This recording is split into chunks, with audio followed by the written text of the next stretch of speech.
This is a HeadGum podcast.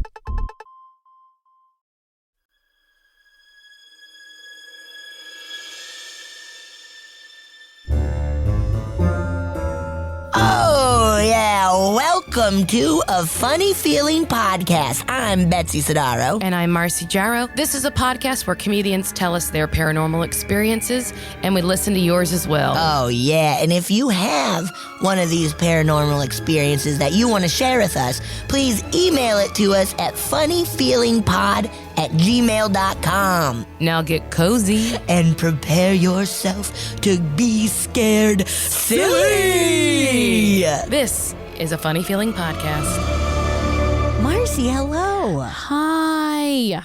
It's very good to see your face. It's so good to see your face, even though you drove by my house. I did. I drove by and I screamed at you. Yes. With a bunch of other friends. It was very nice. Yeah. Oh, I'm already gonna cry, but That's okay. so everybody knows Beau, my bad boy cat.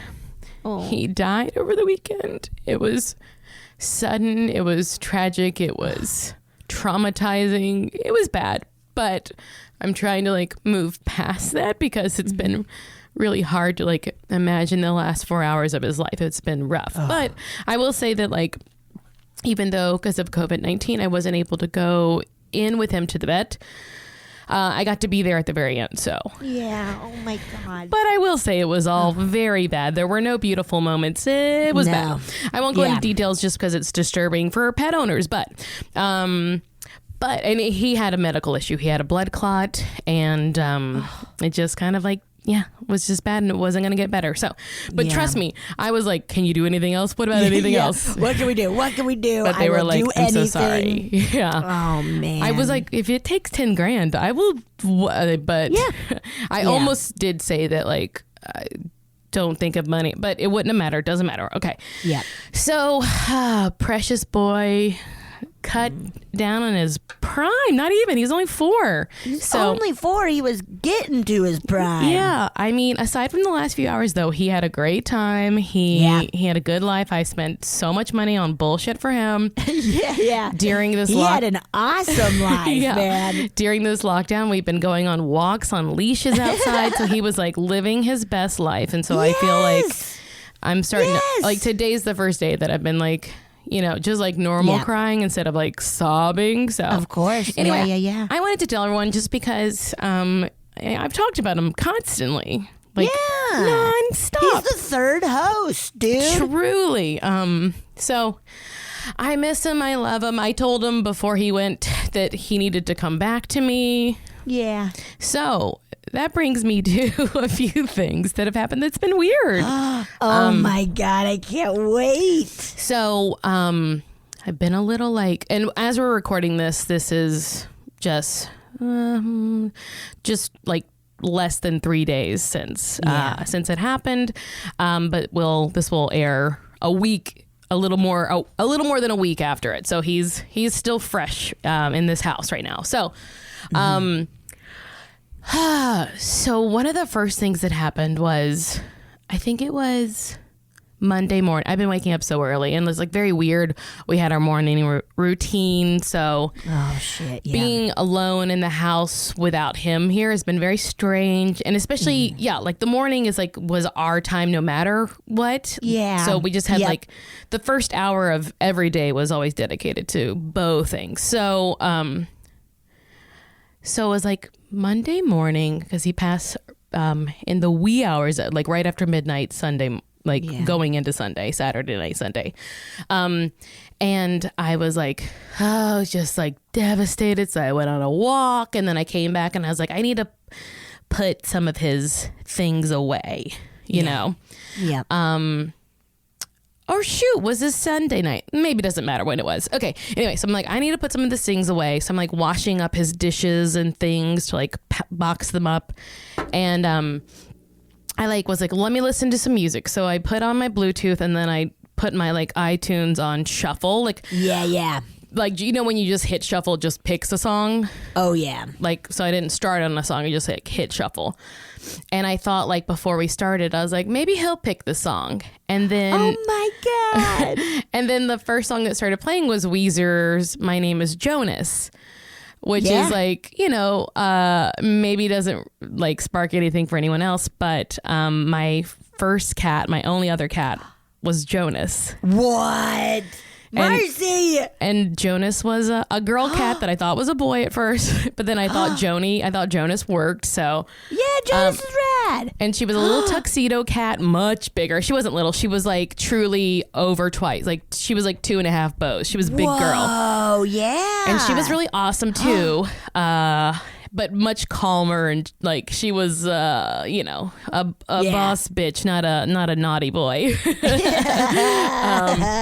So it starts playing like My Name is Jonas, and it's just about like, you know, come sit next to me, pour yourself some tea, and then there's parts of the lyrics are like talking about putting toys away. Like, you know, do you know what I'm talking about? And And then at the end, the refrain is like, the workers are going home. And it just keeps saying the workers are going home. Yeah. And I don't know. It just made me think of him, that I was like, oh, is Jonas Beau or is she just with him? I couldn't decide, but. That is so wild. I thought it was really, really. Because that is so specific. So specific. Like, and specific to you, like. It would be one thing if it was like, what's new, pussycat, or whatever. We're like, okay. I mean, still, I would freak out. But, like, yeah, Jonas being your cat. Oh, my God. It was very, like, yeah, it definitely, like, made me, like, I was like, oh, no, I gotta cry. And that's okay. So that was one thing that happened. Whoa, yeah. And, you know, then I've had dreams about him and stuff, too. Like, that's to be expected. But then last night, as I was like, I was just like, it was like not even nighttime. It was like right before dusk. So light is still out. I see a little black thing in my yard, and I'm going to show Betsy the picture. I saw this black cat. Holy shit. I did see this post. This is wild. That little black cat looks so much like Beau. Looks just like him. It stopped my damn heart. Of course. Because this is like, you know, like 30 hours after he's passed. And have you ever seen that cat before? You know what's funny is that Beau and I both saw that cat once before, because I was laughing that it was like that Spider-Man meme where the three Spider-Mans are pointing at each other. So we were outside on a walk and Beau saw that cat, and that cat was like, I gotta get out of here. Whoa. So, but I mean, it's that cat is not like a new cat. I've seen it before, and he had another little twin Beau cat with him. So I was like, well, I'll just leave out some food for them. But oh, that's so nice. How wild, though. Yeah. Oh, but yeah, that's I mean, I told him to come back around, but it's so weird. Yeah, like those little like signs and stuff. Yeah. That, you know, it's funny. I was talking to my therapist and I was like, I mean, either like nothing happens after this and that was a bad day and then it ended and that is all. Yeah. Or there's something more. Yeah. And because she was like, because I was like, I don't know if cats are the same. And she's like, he's a being. Like, why wouldn't, like... his energy go somewhere. Why wouldn't... we're all just beings. And I was like, oh, thank God I got the right therapist. Yeah, I could see some of my older ones being like, nope. Sorry, don't worry. They didn't think like you. I'm like, yes, he had a fucking opinion and a personality. Anyway. He had opinions all the time. Rest in power, Beau. Oh, yeah. He's chilling with Jonas and Ozzy. You know, you remember that when the psychic told me that that my dog was haunting Beau? Yes. And then Jonas and Ozzy were together. Like, they were like, they were... oh, they like grew up together? Or like lived they were like, you know, very distant like rivals. Yeah, but they were around. Good, classic dog and cat. I like to believe, I mean, it could have been Jonas and Beau, but it's not the same vibe, but you never know. But regardless, I hope they're all together and they're all like being like... chilling. Marcy was great. She was a little kind of like bitchy, but yeah, Beau was like, she was perfect.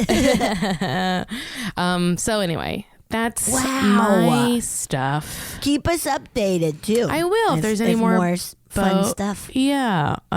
So now that you know what, and truly like very traumatic, like just like I have never felt like this in my life, like but I've been listening to so many ghost story podcasts, so nice. It really does help. I don't know why. That's fantastic. I know. I love ghost shows. Really Are we calm freezing? me down, which is so wild. Oh, Marcy froze. Marcy. All right, well, we're back into it, I guess. We're back. We are back, and we're ready to read some of your listener stories. I will say that I think possibly my computer just crashed, and I was like, that cat did that. Yeah. Yeah. Beau did it for sure. So I was like, you're talking about me. Hello. Yeah, pay attention. Come on. All right, so we're going to read some stories. Yeah, we are. Thank you so much for submitting that. Like we said, this is just always such a delightful part of our week. Yeah, and it could getting to read. I think and hear your stories. In California, we might be on this little stay at home for a long old time. So yeah, which I'm cool with as long as it's helping. Yeah. Which it is. I'm fine. Yeah. But we gotta find a cure. We gotta. We will. We will. Hashtag we gotta find a cure. We got it, babies. All right. Betsy, read me a story. I will. So this title of the story is bonkers. Mom stabbed by a ghost. She's fine. In parentheses. Okay. All right, here we go. Hello, Ghost Gang. Oh, that's kind of fun. Ghost Gang, okay. Okay, Scooby snacks. We're Scoobies. Although I've had no paranormal experiences of my own, I am a huge believer for a number of reasons. The most important reason being that I trust my mother with my life, and she has told me countless stories of her experiences with otherworldly creeps and crawlers. My favorite story is, as the email title reveals, when she was stabbed by a fucking ghost at the Pirate's House in Savannah, Georgia. Ooh, yes. Oh, yeah. Okay. My mom has been a witness and believer of the supernatural since she saw a ghost when she was around 14. And this story takes place when she was about 18 or 19. As I'm sure you already know, Savannah is tied with New Orleans for the most haunted city in America. Oh, yeah, that makes sense. It's got all the troubled and restless ghosts you can think of. Slave ghosts, Confederate ghosts, and most importantly for this story, pirate ghosts. Hell yeah. My mom and her friend Melissa were visiting Savannah. Savannah's wild. I've only been twice for a night at a time. It's they have like the biggest St. Patrick's Day celebration or something. It seems like little cleaner New Orleans. Yeah. And in like small, like a little more contained. Yeah, like just like New Orleans. Like the cute parts of New Orleans, like all together in a small little town. That's what it makes me think it's like. I've always wanted to go because when I was in junior high or high, maybe junior high, that movie In the Garden of Good and Evil came out. Yes. So I like read the book before it came out and then watched it, and I loved it. I loved it so much. So I've always wanted to go to Savannah. Oh, man, we gotta go. When this is done, we're going to Savannah. Okay, so my mom and her friend Melissa were visiting Savannah, and after a day of sightseeing, they went to the Pirate's House with the intention of having dinner there. Oh, you think we could eat dinner at a Pirate's House, Marcy? I mean, if you love eating booty. Oh, I love eating some booty. They just like feed you hardtack biscuits, and you like just like if you want a lemon, it costs so much more. So much, and you have to battle. You better have scurvy if you want that lemon. Exactly. As they were following the waiter to their table, though they walked past the big fireplace, and their table, they walked past the big fireplace, and my mother doubled over in pain. She described it to me as a horrible shooting pain in her stomach, akin to being stabbed. She and Melissa went outside to get some air and see if she felt better, and she did. As soon as they tried to go back inside and get to their table, though, my mom felt the exact same pain in the exact same place right in front of the fireplace. Oh, shit. At this point, she was asking Melissa to take her to the hospital if the pain didn't subside, which is completely unlike my mother. She hates doctors and the pain and anxiety associated with them so much that she wouldn't even take us to the doctor growing up. Oh yeah. Oh, mama. I've been to the dentist like 6 times and I'm 22. Fortunately, I inherited some bitchin' enamel from my father's side of the family. This enamel fucking wrecks. Oh shit, your enamel's fucking bitchin', man. The two of them went back outside and the pain went away, but they had been sufficiently freaked out enough to not want to eat dinner at a busy restaurant anymore, so they just ordered in their hotel and stayed on high alert in case the pain returned. Fortunately, it didn't, so the next morning they resumed their touristy activities. While they were at one of the 1,000 gift shops in Savannah that have spooky history displays, Melissa was thumbing through a book of Savannah's ghosts and haunted places, and her eyes went wide. She smacked my mom upside the head with the book and said, "That was not funny, Danielle," but my mom had no clue what she was talking about. Melissa shoved the book in her face, having flipped to a page about the pirate's house. On that page, the author told the story of a pirate who had been stabbed to death in the exact spot that my mother had been standing in when she experienced the stabbing pain twice the night before. Oh, shit. Apparently, his spirit was still restless because his death had never been avenged. In my opinion, that's his fucking problem, and there's absolutely no need to make my mom getting stabbed in his place. But until I try being a ghost that was wrongfully murdered, I can't really knock it. Yeah, it's until you walk a mile in someone in else's ghost shoes. Love the show, y'all. Are really the ghostesses with the mostesses. Darby. Thank you, Darby. That's your name. Getting Wasn't Darby your name on Disjointed? Oh, no, Dabby.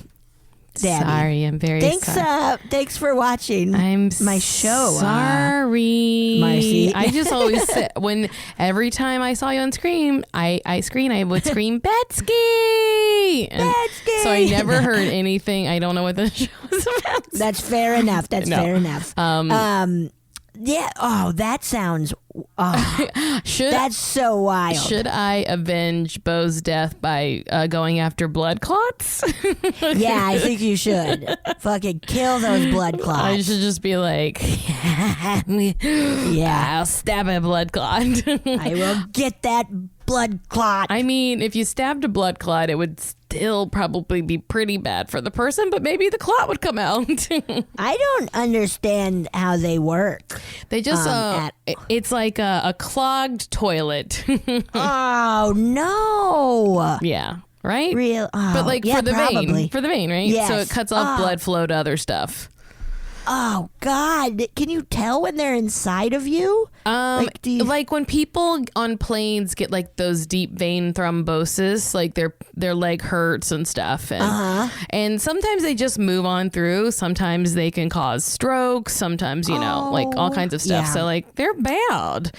Oh God! And they just fight happen. those blood clots, please. I'll be your sidekick. I really loved in that story how often someone's name was said, though. Melissa, Danielle, Melissa. How dare you, Danielle? Melissa, what's wrong with you, Danielle? Look at this book. Oh, man, I have had a stabbing pain before, and I just was like, oh, it's appendicitis, but it wasn't. It's abdominal. Yes, How you say it? Abdomen stuff is very scary. Yeah. Like when you get, I get some shooting pain sometimes, and I'm like, oh yeah, did something just explode in me? Oh yeah. Oh boy, there's a diseased organ in me right now. Oh yeah. Stomach stuff is so. I'm used to most stomach stuff, but when it's like a crazy sharp pain, it's just like, ooh. When you can tell it's not like gut things, but it's like there's something in my torso and it's an organ that hurts, but I don't know my anatomy. Yeah, exactly. Where it's like, I know this is not gut related. I know a shit will not help. I have definitely like had a pain like in the front of my body and been like, oh, my kidneys, and that's not where they are. I've had that too.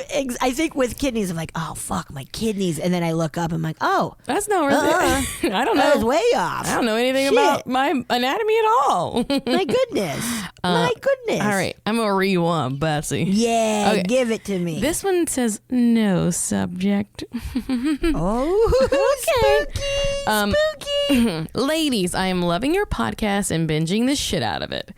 Yeah. I told my sister on our drive to Xmas that I've been obsessed with the podcast, that I've been obsessed with this podcast, comedians co-hosted by Betsy Sodaro, and they talk about ghosts. She quickly replied, "This is my new favorite podcast. She's gonna love it." Awesome. All right, I hope she did. This is an old email. Okay, this podcast always reminds me of my favorite date ever. Oh, fun. Yes.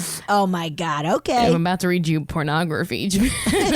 Ooh. Hell yeah. We should do a horny one. Oh. A horny ghost. Oh, I should like do a search episode. Because I don't read the emails beforehand, guys. And some of them are very old. But if I just like looked up the word sex, yes. or like, you know, like kissing, or I just, yes. and only, also send us, no, wait. I feel like horny ghosts could really toe the line. It could be hard. Oh, yeah, that's true. That's what she said. Okay.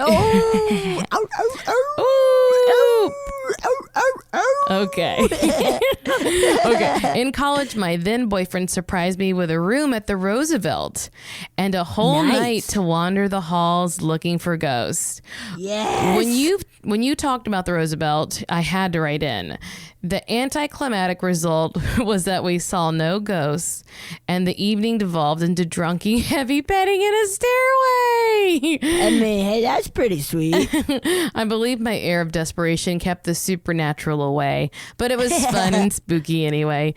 Since that story has no actual ghosts, I'll tell you about a couple of my possibly, what's prescient? Prescient dreams? Prescient. I've seen that word before. I do not know it. Having or showing knowledge of events before they take place. Wow. So kind of premonition. Prescient.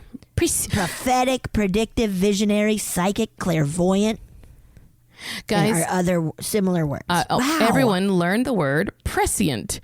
And say it 60 times, and that's when you'll know it. I'm going to make that the title of the episode. Yeah, perfect. So, prescient dreams.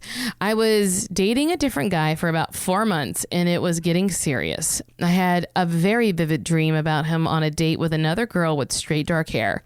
The next day he called and seemed strange, so I asked him what he'd been up to the night before.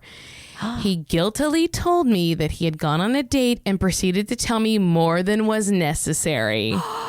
Now, that could be chalked up to my subconscious doubts coming through in the dream form, and I suspected it's partly that, but certain dreams just come through so vividly and somehow feel significant. Wow. One last tale. My sister and I often had the same dreams growing up. I recall one with an old-fashioned train barreling through our house. Oh, nasty. I hate that kind of... I don't like that. I don't like that. I don't like when things are coming for you. And are all old. Yeah. A few years back, I woke up and called her. I told her I had this crazy dream that someone had stolen my credit card info and racked up a bunch of charges, and I still felt stressed out. She was dumbfounded because she'd woken up and discovered someone had actually stolen her credit card info and purchased a ton of expensive aquarium equipment. Oh my, that feels like such a classic thing that's racked up on your credit, where it's like, what the fuck, I have heard man? something about aquarium information before, too. Yeah. I've prattled on long enough, but I'll write again about how I spent my 8th grade year living in a crazy haunted house. What? Yes, send us that. You may have already. Keep up the good work, Sasha. Ooh. Thank you, Sasha. Thank you. That is so wild. First of all,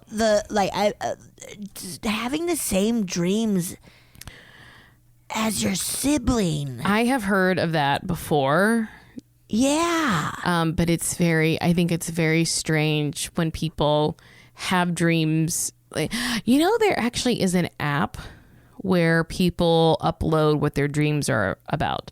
And the data is collected all around the world. And so you can see, I forget the name of this app. I heard about it on another podcast years ago. But you can see who's what trends are happening in dreams right now. And they often find that people are dreaming around the world about the same types of things at the same time.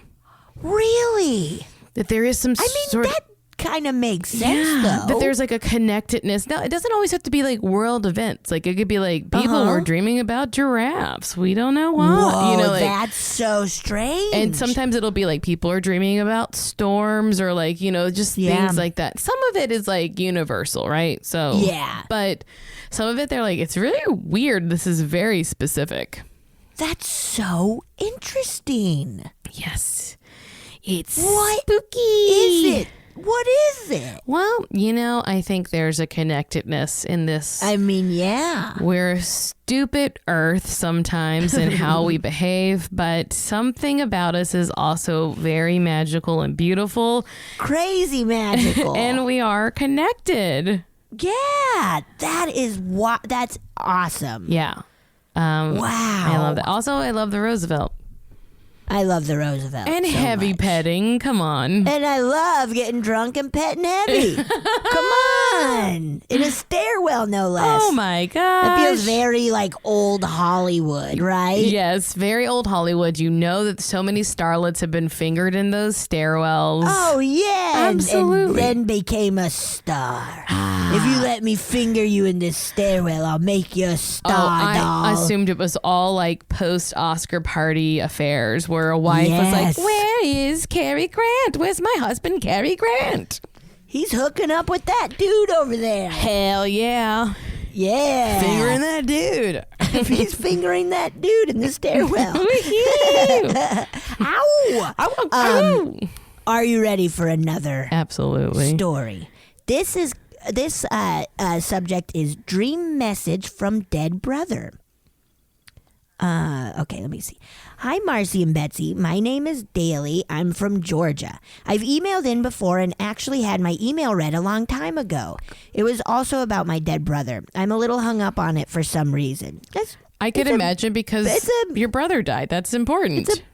It's perfectly fine. Yeah. To be hung up on that. It's not hung up on. No. A lot has happened since my last email. My brother's first birthday, all of the holidays without him, and the 1-year anniversary of his death. I spent a lot of that time begging him to send me a sign. Recently, I have felt that compulsion again. My other brother, Tobin, and I talk about him frequently. Lucas, who died, was the baby, and we were all three very close, and will often share if we feel we have felt him or had dreams about him. A few weeks ago, Tobin told me about a dream that I am sure was a message. I want to preface by saying that I had recently been racked by anxiety/guilt over where Lucas was, if he was scared, if he needed my help, etc. Tobin's dream began with all three of us riding in my car. This would have been normal, as they were both high school aged when my Lucas died. He was 16, and I took them to and from school every day. However, Lucas did not look right, quote unquote. He had no eyes, only empty sockets, and a large Y-shaped autopsy scar down his chest. Oh no. Whoa. He did get an autopsy in real life, which Tobin and I have discussed extensively because it really bothers us to think about. Yeah. So in the dream, Tobin asked, "Don't you want us to bring you back in a new body? In the dream, Lucas turned to him immediately and said, "No, I want to stay where I am." As soon as he said that, Tobin woke up. Like eyes snapped open, woke up. I'm interested to hear what you guys think about Lucas choosing to present himself to Tobin as dead, something that has happened to me when dreaming of him also. I know Marcy has said sometimes the deceased do this by accident. However, I feel like Lucas is doing it to jar us and remind us that even if we did bring him back now, it would be different / he does not want it. Thanks so much for the show. It has helped me laugh and cry through the worst year of my life. Oh, man. Now, I think I sent you a follow-up email to that. Oh, yeah. Oh, yes, there's a follow-up. Let me find it. Wait, is it double email? Is that the... Yes. Okay. Oh, shit. Yes. Okay. Here we go. So, shut up, Marcy. Okay, let's not talk about that. I'm going to hold my thoughts. Okay. Hi again, Marcy and Betsy. I'm the same person who emailed about the weird creature in the Chickamauga battlefield, Green Eyes, and my dead brother. Yes. There's a key story in my dead brother saga that I always forget, and it's probably the creepiest one. For almost a month leading up to finding out his autopsy results, I had repeated dreams of pulling what I would describe as a black caul off my eyes. Like, what's a caul? like C-A-U-L? Yeah, that's it would cover your head. Like they used to call that, like the placenta or the sac would be called the caul. I've heard of. Okay. Yeah. But I guess like that would be like a sort of like I'm gonna get this wrong, so everyone bear with me. But definitely like what you would see like kind of medieval people wearing like. Does that make sense? Yeah, I'm looking right now, like, historically, it's a woman's, like, close-fitting indoor headdress or hairnet. Yes. And then it's the amniotic membrane enclosing a fetus. Whoa, I'm learning so many words today. Ooh, that's so spooky. Okay, in these dreams, I was leaning in close to a mirror in our childhood home and examining my face. My eyes would itch as if I had left contacts in too long, but when I went to remove the contact, black sludge would start to spill out / be pulled out by my hand. Oh my goodness. I would pull and pull until it revealed an entirely different looking pair of eyes. Although nothing was remarkably off about my eyes at the beginning of the dream, I could tell they changed. Oh God. I think this was my brother preparing me for the shock of finding out he died of an overdose. We come from a family full of addiction on both sides, but I never knew he struggled. I was like his overbearing mother, and not knowing that felt like a personal failing on my part. I felt like he wanted me to remove the scales from my eyes, to get biblical, and realize that even I wasn't all seeing. Love y'all, as always, daily. Wow. Oh my gosh. I mean, Daily, I think you're kind of spot on about it, right? Like, I do too. Like the idea that like there's some darkness that you can't see. Yeah. And when you pull it back, like you have like a new, like your perspective is different now. Yeah. Wow. Yeah. And maybe even from the previous, and that being like, I don't want her brother, like their brother being like, I don't want, I'm good. I'm done. Like why did the brother show himself to be dead and then say, I think that the idea that, look, I can't come back. Yeah. This body you knew is gone. Yeah. So, and I like where I am, so I'm okay. You can't want that body back because it's already gone. It's gone. And it might, I assume like with addiction and stuff, like there was some pain in that body. Yeah. So yes, exactly. Where it was like, oh, let's not even. Yeah. This spaceship had too much happen to it. Yeah. Let's leave it as it is. I'm feeling good out of that spaceship now. Yeah. And that's what matters. Yeah. I mean, whoa. Boy, it is so hard to find like what is the bright side when it comes to those things. But yeah, I think like I don't know, like the thing I've been noodling on is that like we think of things as good or bad, happy and sad, but that's not I don't know if that's the purpose of all this. I don't think so. Yeah.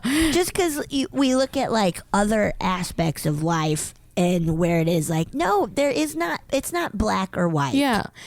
In almost every aspect of our lives. Yeah, and not to say that it's meaningless. It's just to not at all. say that like sometimes things happen and they are bad, but we say they're bad because they make us feel bad, but that's just feelings aren't permanent, and they're not like they're not, it's weird, like feelings don't impact history. Right. Holy shit, right. So it's, even if it can feel bad, it doesn't make it all bad. And it's really hard because I'm like trying to like grapple my own stuff, and not that my cat dying is anywhere close to a family member or even a human at all, but just kind of like, it is like something I've even thought of it in the global terms of this pandemic. Yeah. I'm like, what is this? How does this make sense? Why is this all so bad? And it is bad for us, but that is part of the history of the world. I know. Yeah. Yeah. It really is. And that is so interesting, of just whatever comes out of it will be good and bad. Yeah. Or it's just change. Like that's been on my mind a lot, of like, whoa, we are now living through a gigantic event that will be talked about forever in mankind. And it will it'll always seem sad and stuff, but like the feeling right now is like, this is insane. It's more like we are more confused than anything else. Like people are worried and confused, but it is like a modern day take on it, where we're like, because of all the things in history, like, or sad if you think about all the deaths, but that's not, it's like, we'll never remember. 100 years from now, people will not quite understand how fucking confusing it is that this could happen. Yeah, because it'll be more numbers. Yeah. Which already are devastating to see. Yeah. And it feels so wild to just be like, well, I've been playing Just Dance a lot. Yeah. Like I feel, and I will never have grandkids, but that idea of like, whoa, what if I did? And they're like, what'd you do during the pandemic? It's like, I mean, I kind of had fun. Yeah. Like, if you're lucky, yeah. Betsy, I'm very lucky. Can I tell you something? Yeah. What if you already have grandchildren?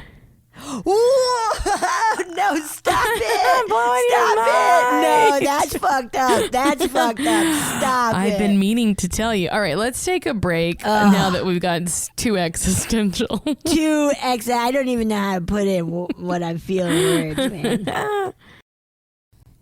And we are back. We are back. Yay! We are back from the break.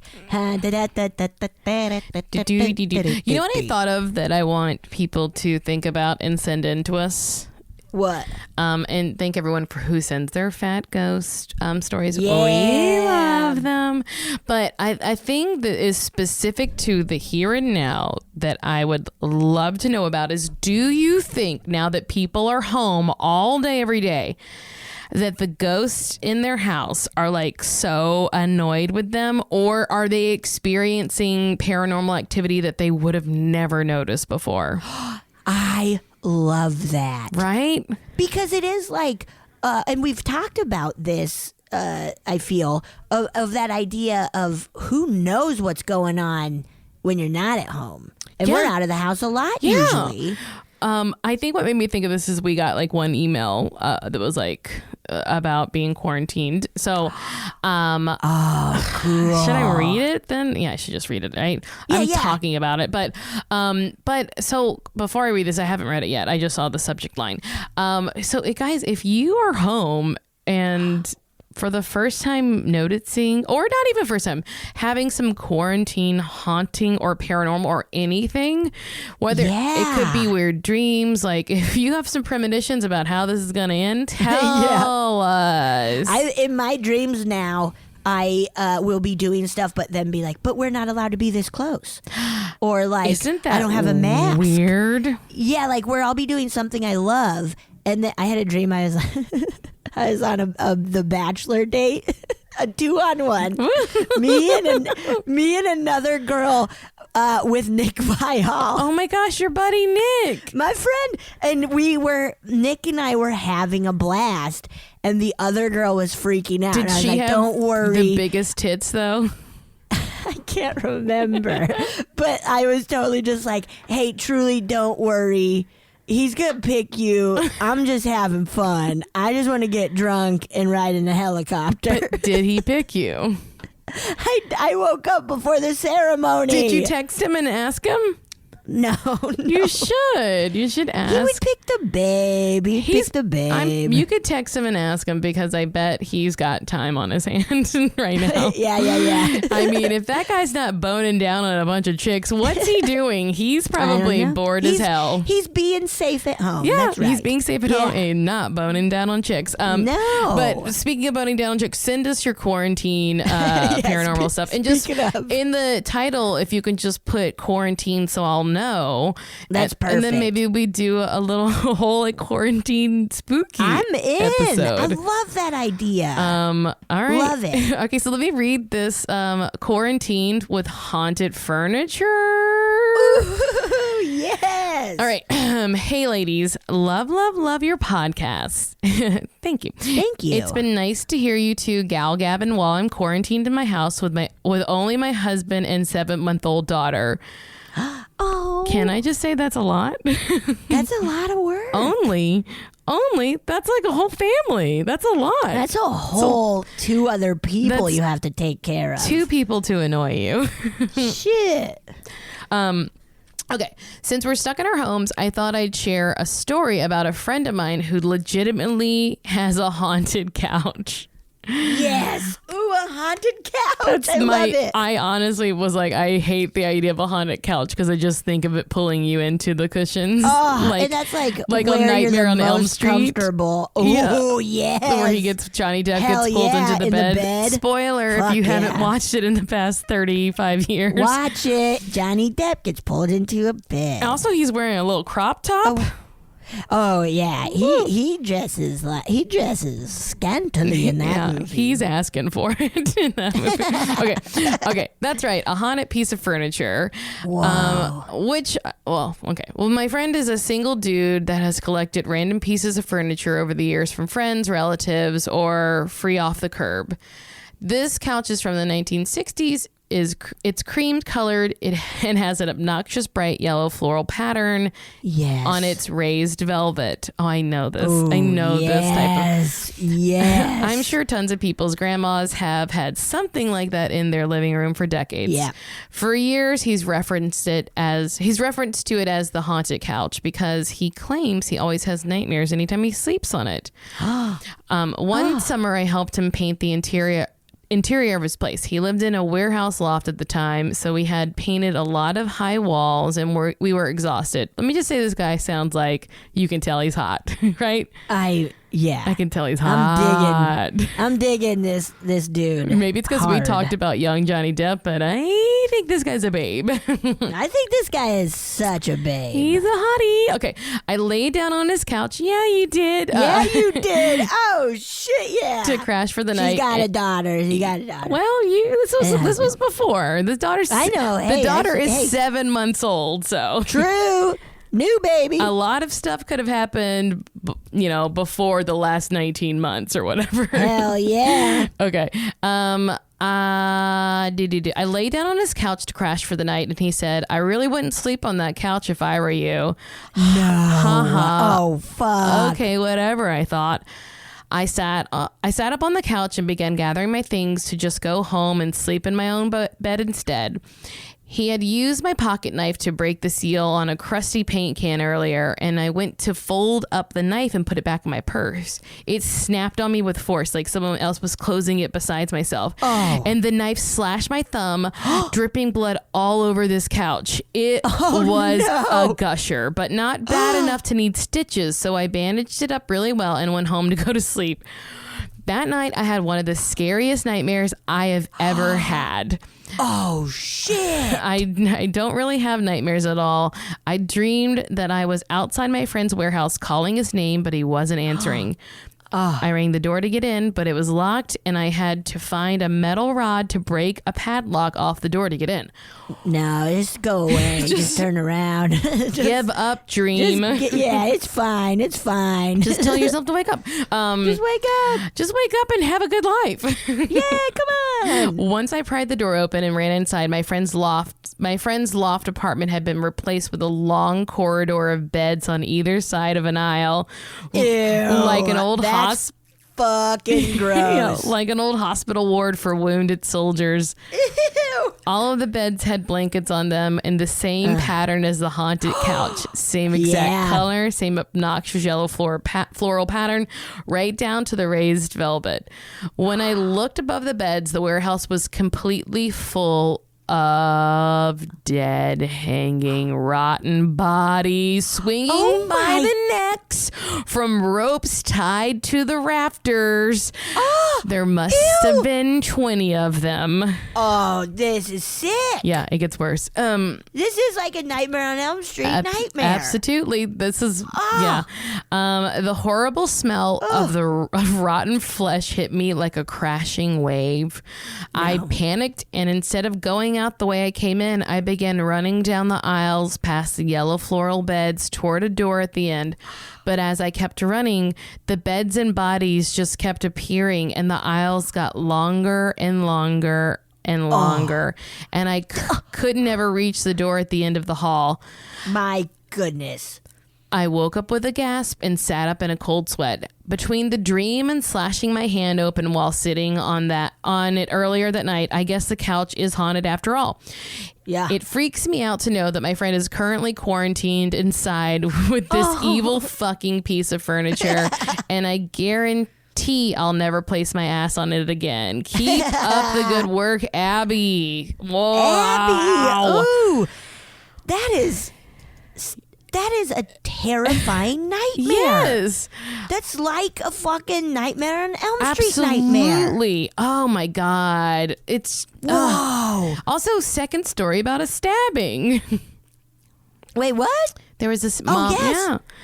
Yeah. Ew, I do love that idea though of a couch like giving you nightmares or killing you. Oh gosh. You know, so it like, a haunted piece of furniture. Well, we've heard of haunted furniture before. That's nothing Wardrobes. new. Every single wardrobe is haunted. Yes. It is so weird though to think of like a couch as a haunted piece. Yeah. Because you normally think of like when you think of like a haunted object, it's usually like metal or wood or, or like a nasty doll or something. Like something that you're like, oh, it makes sense that something would be in there. Yes. But a couch is very weird. A couch is so strange. There have been a few, definitely one I can remember, a Ghost Adventures where there's like a chair that is haunted and they're just like, you sit in it. No, you fucking sit in it. Do you like remember when we went to Joanne Cassidy's house and she had that haunted chair with the little girl? Yes, with the little girl. Agnes? She was just like, Agnes, they're no, fine. Agnes, no. Agnes, God. you stay. And I was like, oh.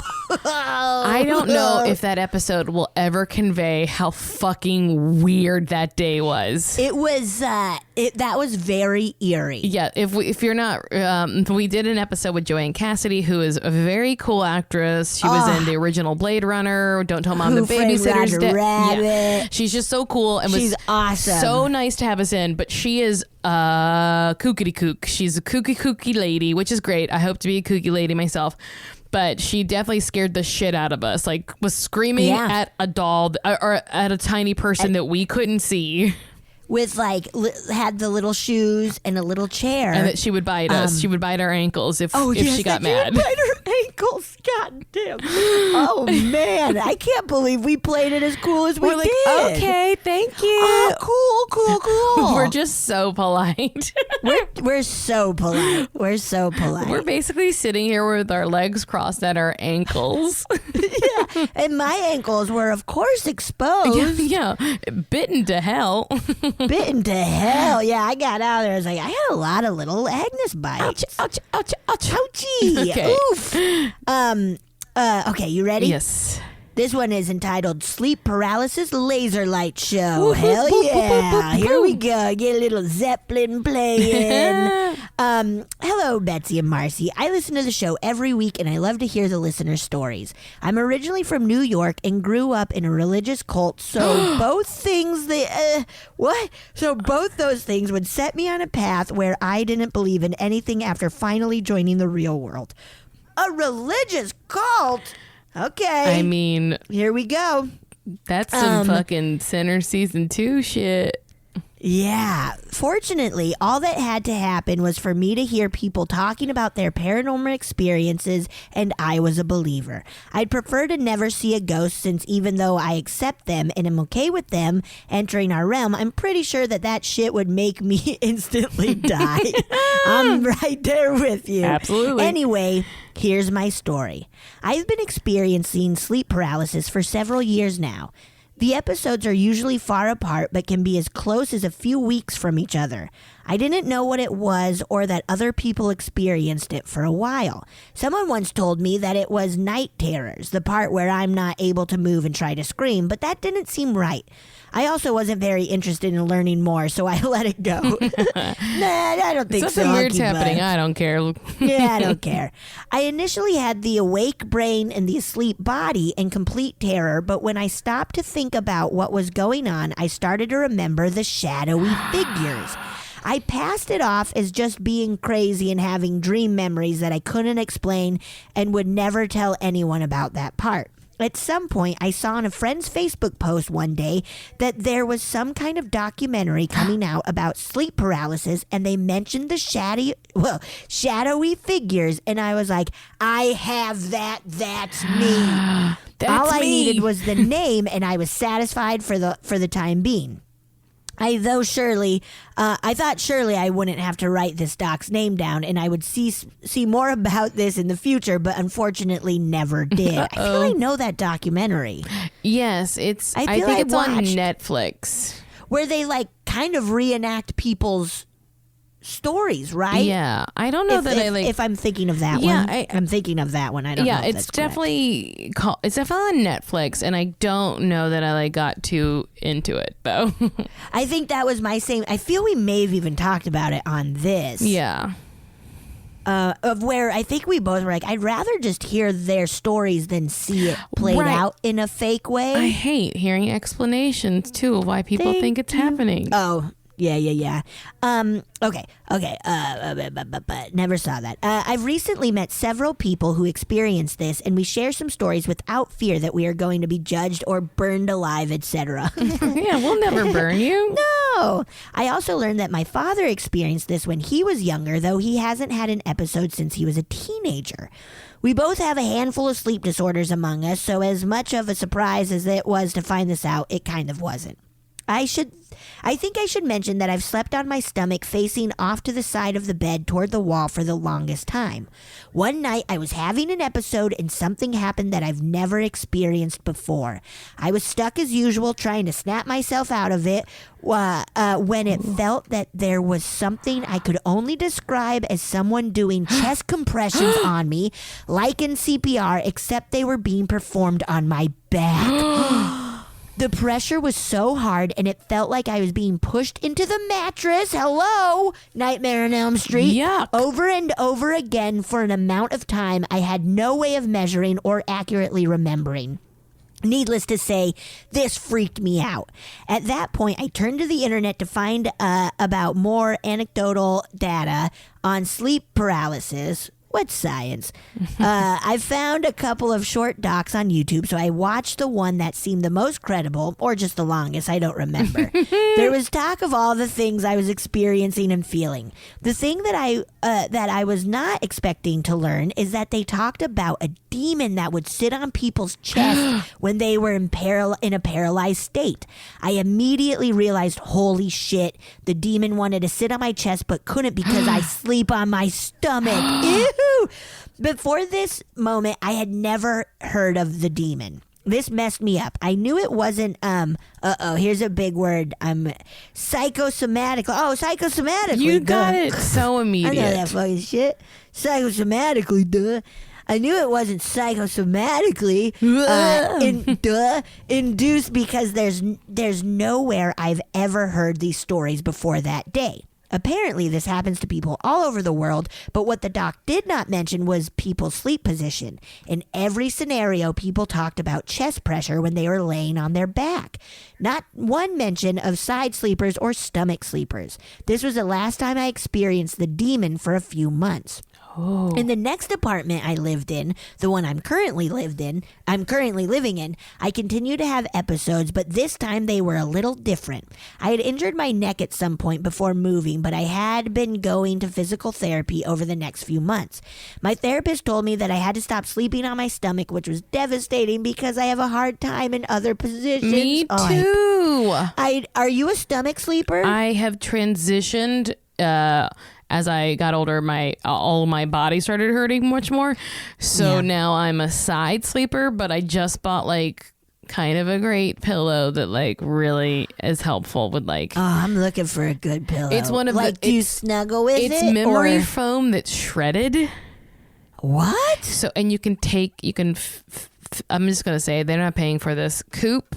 It's called Coop, and they have different pillows and stuff, other kind of bedding, but it's shredded memory foam, and you can add or take out filling, so you could really adjust it to what you need. What? And they send more filling with it. So, whoa, I've been looking for some new pillows. It's great. I want the big old fucking hotel pillows. Yeah. I will say though that I'm very I love it. So okay, I might check that out. Okay.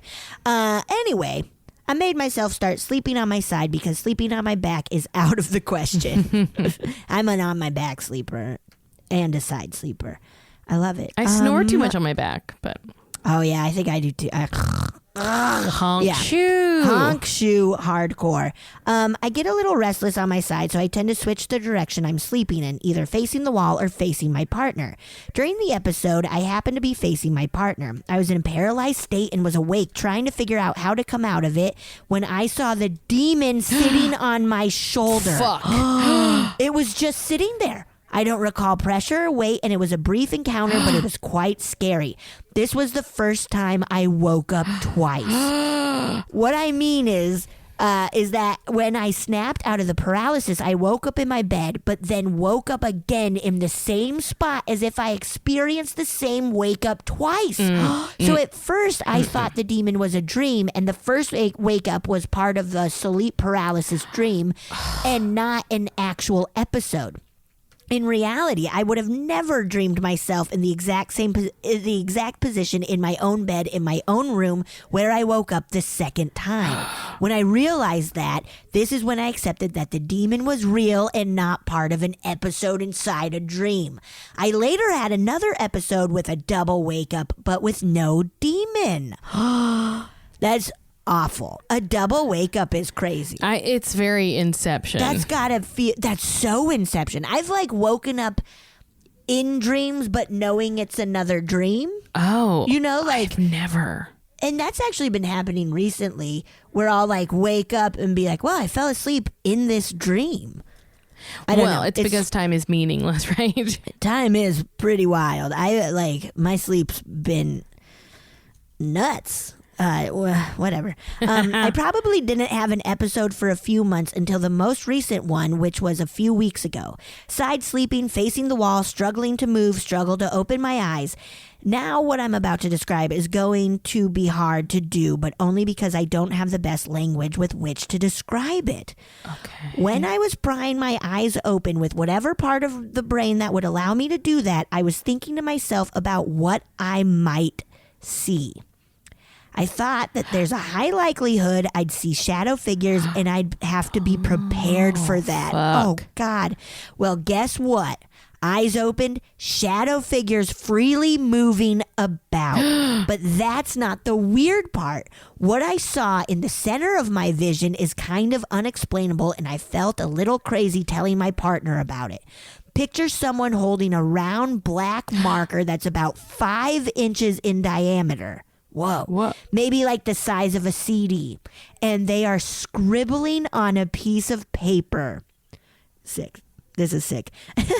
I suppose a large piece of paper for this example. And they are scribbling and scribbling, but only in the middle of the page. And instead of the ink staying on the paper, it would disappear as the scribbling continued. Kind of like scribble trails rather than permanent writing. Does that make sense? Yes, it does.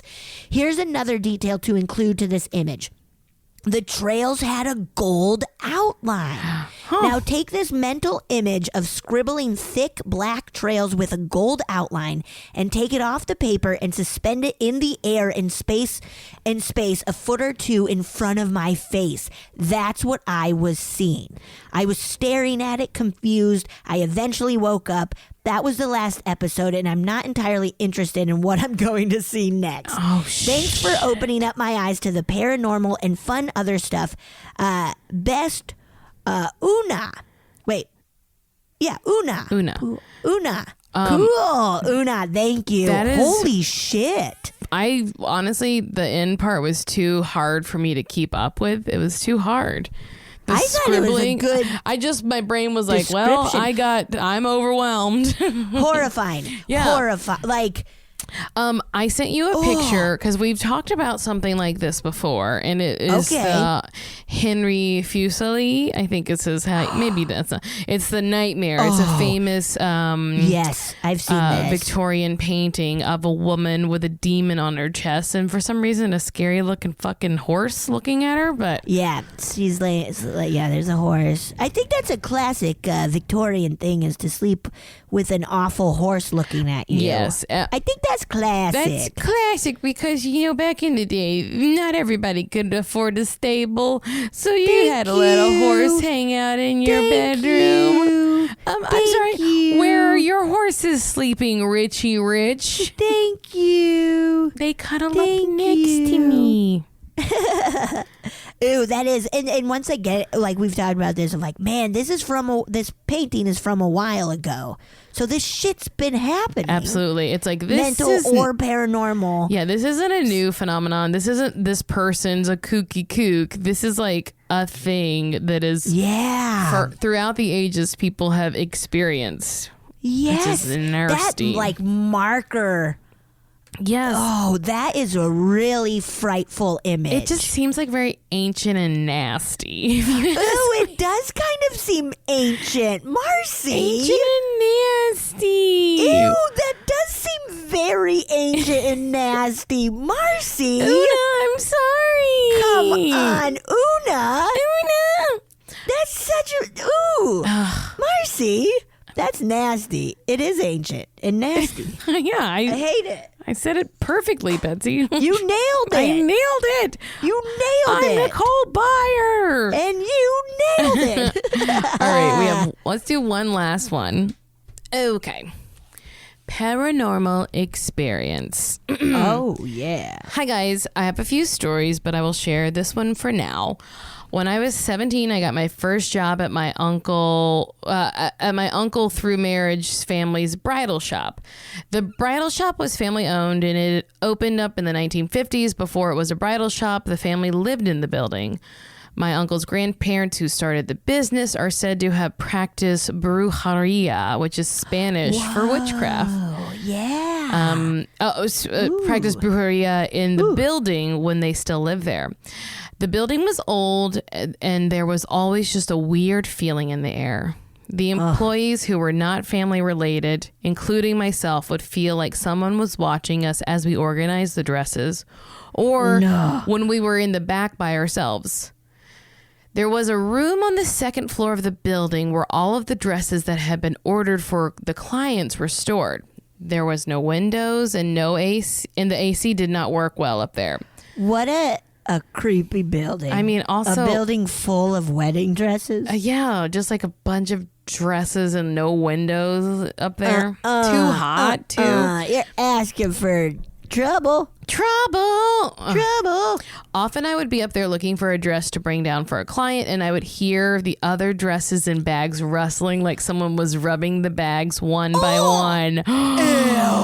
Ew, I hate that. It was very terrifying, and I would find the dress and run down as fast as I could. Yeah. Was that just how they like made her work harder? They were like, we'll just scare her when she's up there. Just rub the dress, and then she'll find the dress faster. You want a productive employee, you gotta make them think the building's haunted. When I worked at the Gap, I would people would ask me for help, and I would just go stand in the back, and I wouldn't look for anything, and I would just be so sad that I was working at the Gap.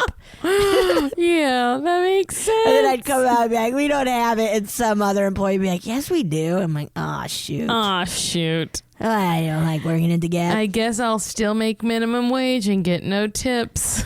Yeah. When it was time to turn off the light and shut down for the evening, no one wanted to do it alone.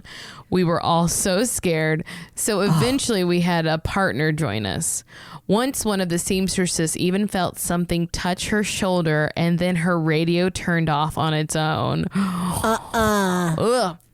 One of the really scary things that happened there was when a friend stopped by with her mom to look for a dress for her aunt's wedding. They found a dress in a catalog and snapped a picture and planned to come back later to order it. Only a few minutes after they left, my friend sent me a text and told me that the place was haunted and I needed to find a new job ASAP. Oh my God. I asked her why, and she sent me a picture that they had taken. In one of the catalogs, there is what looks like to be a somewhat distorted, evil-looking face. Whoa. I mentioned it to my uncle, and he said that in the 80s, a customer had fallen down the stairs in the shop, broke her neck, and died. And he thought perhaps it was her.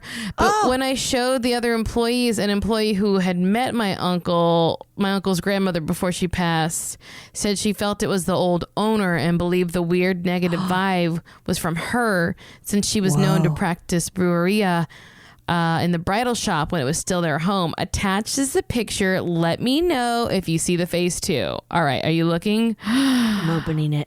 I see the face immediately. I see the face immediately. It's the reflection, right?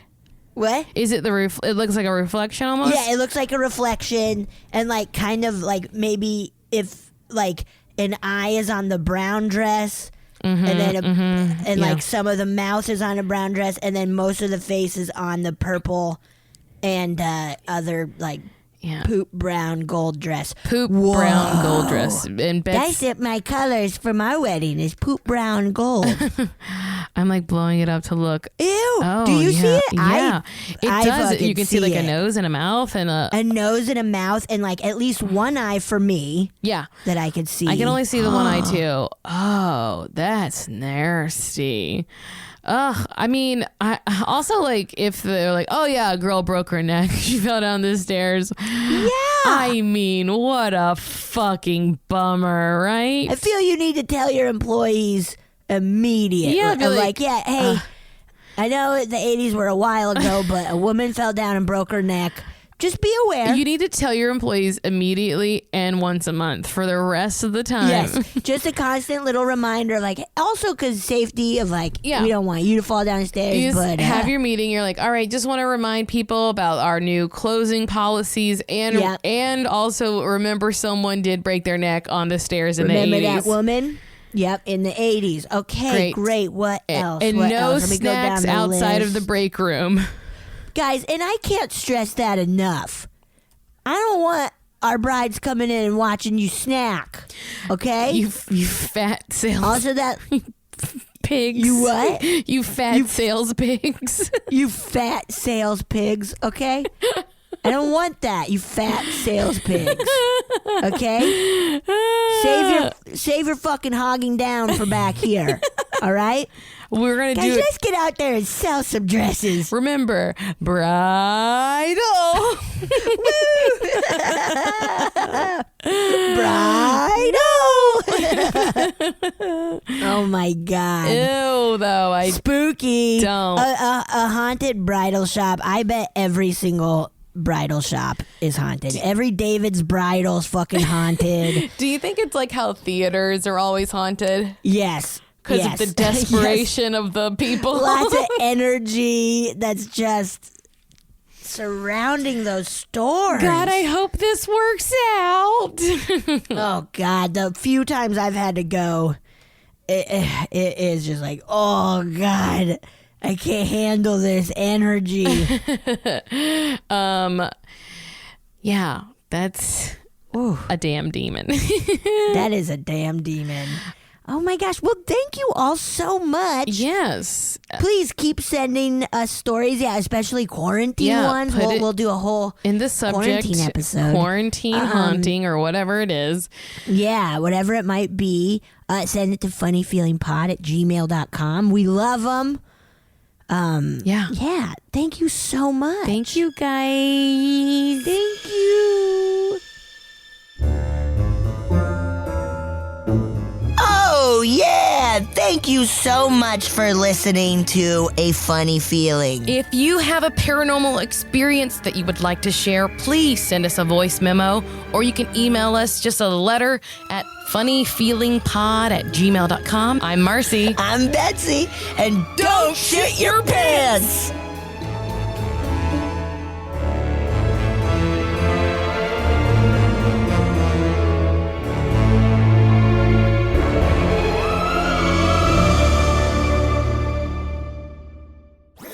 That was a HeadGum podcast.